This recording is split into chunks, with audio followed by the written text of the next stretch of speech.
रात्र काळोख भिन्न होती. गावात सगळीकडे शांतता पसरली होती. पण पुढच्या काही क्षणात जे घडलं ते लोक आजही विसरू शकले नाहीत. एका सावलीने संपूर्ण गाव थरारलं होतं आणि त्या सावलीचं नाव होतं बिबट्या. आज महाराष्ट्रात बिबट्यांनी धुमाकूळ घातला. जंगलातून बाहेर पडून आता हे बिबटे थेट गावात, शहरात आणि अगदी लोकांच्या घरासमोर दिसत आहेत. काही ठिकाणी तर भर दिवसा हा रक्त पिपासू शिकारी मानवावर तुटून पडतो. अनेकांचे जीव गेले, अनेक जण जखमी झाले आणि आता प्रश्न एकच, बिबट्याच्या हल्ल्यातून वाचायचं कसं? लोक म्हणतात प्राण्यांपेक्षा माणूस जास्त घातक आहे, पण जेव्हा बिबट्या समोर उभा राहतो तेव्हा माणूसही माणूस राहत नाही. त्याची भीती त्याला शिकार बनवते. नमस्कार, मी रवी, तुम्ही पाहत आहात अनफिल्टर्ड महाराष्ट्र ऑफिशियल. स्टोरी सुरू होते महाराष्ट्रातील एक छोटस गाव, नाशिक जवळ. रात्रीचे 9:30 वाजले होते. गावात कुठे दिवा नव्हता, पण घराच्या ओट्यावर 7 वर्षाचा मुलगा चेंडूशी खेळत होता. आई स्वयंपाकात गुंतली होती. बाबा पाण्याची मोटर सुरू करण्यासाठी बाहेर गेले आणि त्या क्षणी अंधारात दोन चमकणारे डोळे सरकले. तो मुलगा खेळण्यात गुंग होता आणि ती सावली हळूहळू जवळ येत होती. आणि तो मुलगा अचानक आई असा आवाज देतो. आई धावत बाहेर येते, पण आवाज थांबलेला असतो. पण फक्त तिथे चप्पल पडलेली आईला दिसते. हे फक्त एक दृश्य नाही, हे सत्य आहे. अशा असंख्य घटना महाराष्ट्रात घडल्या आहेत. नाशिक, पुणे, संगमनेर, सातारा, सोलापूर आणि ग्रामीण भागात उसाच्या शेतांमध्ये किंवा जंगलाच्या कडेला राहणाऱ्या लोकांसाठी आज बिबट्या ही मोठी भीती बनली आहे. कारण सध्या महाराष्ट्रात बिबट्यांची संख्या मोठ्या प्रमाणात वाढली आहे. त्याबरोबरच उसाचं पीक, झाडी, अन्नाचा साठा, पाळीव प्राणी हे सगळं या प्राण्याला मानवी वस्त्यांकडे खेचत आहे. दुसरा प्रसंग, शेतात ऊस तोडणी सुरू होती. मनोज, वय 35, एक कामगार. हिवाळ्याच्या शेतात गारवा आणि ऊसाचं पीक दाट होतं. मनोज आणि त्यांची टीम ऊस कापत होती, हसत होती, गप्पा मारत होती. पण त्याच्यापासून काही फुटांवर उभा होता एक शिकारी. मनोजला काहीतरी हालचाल जाणवते. तो थांबतो आणि पाहतो, थेट बिबट्या त्याच्याकडे पाहत होता. मनोजचे हात थरथरतात.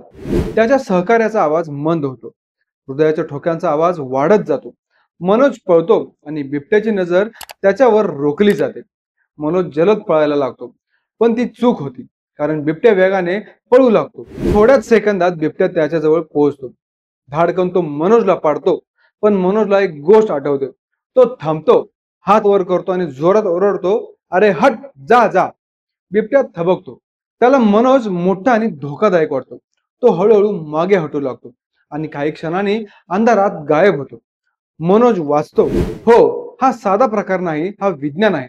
जेव्हा तुम्ही आवाज करता, हात वर करता, स्वतःची हालचाल दाखवता, तेव्हा बिबट्याला वाटतं की आपल्या समोर काहीतरी मोठं उभं आहे. तो त्यामुळे घाबरतो आणि मागे हटतो.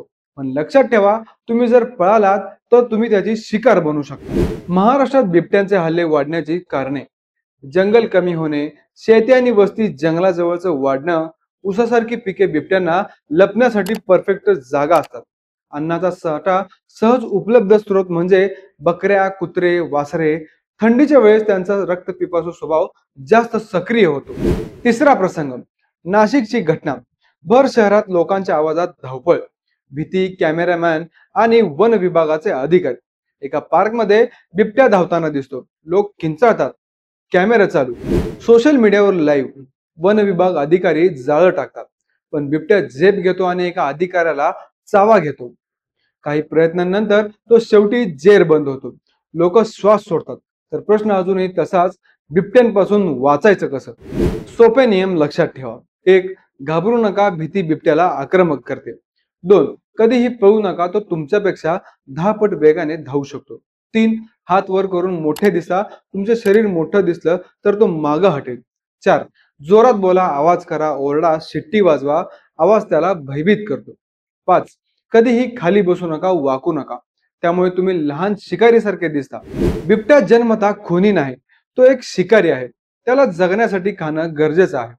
आपण त्याचं जंगल घेतलं, आपण त्याची शिकार कमी केली आणि आता तो आपल्याला शिकार समजतो. भीतीने जगू नका, पण सावध राहा. निसर्गाशी युद्ध नाही, निसर्गाशी सहजीवन शिका.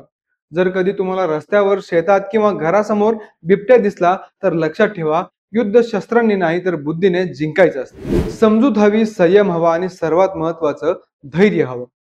हा व्हिडिओ आवडला असेल तर लाईक करा, शेअर करा आणि अजून अशाच रिअल स्टोरीज आणि सर्व्हायव्हल गाईडसाठी सबस्क्राईब करायला विसरू नका. धन्यवाद.